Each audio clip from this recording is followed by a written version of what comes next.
అవన్నీ విడిచిపెట్టి ఇప్పుడు యోగ్యమైన వ్యక్తిగా నువ్వు మారాలి.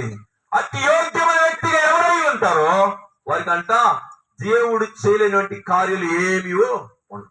యోగ్యమైన వ్యక్తిగా విధేయత కలిగి ఆ సింహాల మూల నుంచి రాజు చిరంజీవుని గాక అని మనమైతే ఏమంటాం?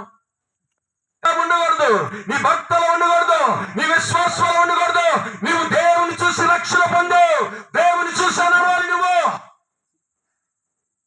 అతి యోగ్యత కలిగిన వాడు దానియేలు.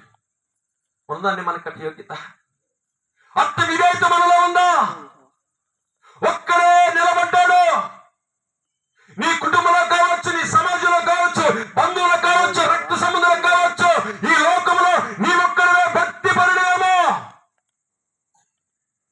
అదే యోగ్యత కొనసాగించు, అదే విధేయత కలిగి ఉంటే అనేక మంది ప్రజలు రక్షణ పొందుతారు నీ ద్వారా. హల్లెలూయా.